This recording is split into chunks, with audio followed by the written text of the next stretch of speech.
Jhan, let's one last question, I think, and then I'm going to ask Tracy to join us because we've got a very exciting announcement to make as part of our Student Success Coach Facebook group. But Kimeshan Athimulam here says, MCOM Financial Management at Tux, wrote CFA Level 1 5 years ago and failed. Now, I don't know what they've been doing since then. Maybe they can elaborate in the chat. But, you know, Kimeshan is somebody that we'd really like to invite into our group and to offer our courses, because you know we really believe that we can turn those stories around, right, Jhan? I mean, they can find, they can come back to it, they can succeed, they can enjoy it, and you can unlock that gold standard for them. You can give them that CFA passport that just rekindles their dreams that obviously they would have had at some stage, otherwise they wouldn't have got into it, and perhaps get a new lease on life through a second attempt that you can help them with.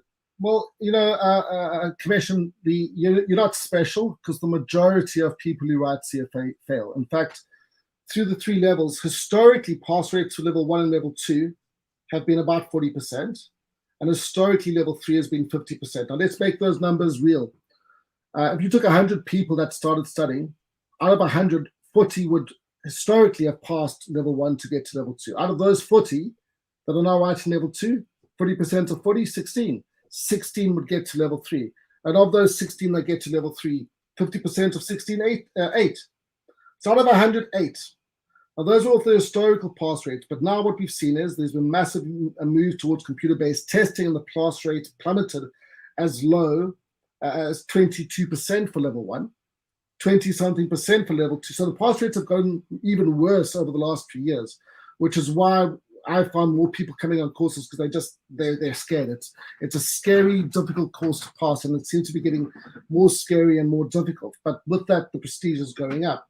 So out of 100 people, 8 got through to level 8 out of 100, right? So I remember the first undergrad course that I sat on. One of my professors gets up in front, doesn't say hello, doesn't say anything. He comes in. He's a rather angry-looking Afrikaans man. He says, "Look at the man to your left. Look at the girl to your right. Wave them goodbye." Because he says that's how bad the pass rates are, right? And for CFA, you can wave goodbye to the guy to the left, the guy to the right, the guy in the front, and the guy in the back, because that's how many people around you are going to fail. But we generate better pass rates, right?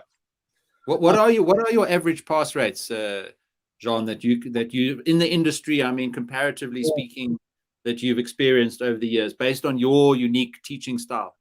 The pass rates are very, very difficult to define, and the reason being is that those who start, those who don't finish, those who write the exam, or those who finish the course but don't write the exam, those who write the exam but then don't give me the feedback.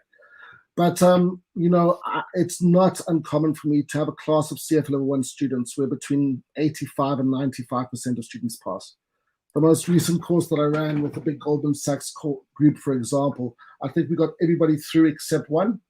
All right, so you know, it does fluctuate a lot, but I'm proud of my pass rates. I can't boast about it too hard, because you know, the data points aren't rigorous enough, collected rigorously enough, and up until just recently, you weren't allowed to quote your pass rates according to the CFA Institute. So we just come back from that. But I am very proud of the guys that I get through, and it is by far and away a majority of folk as opposed to a minority, which I'm very, very proud of. Yeah.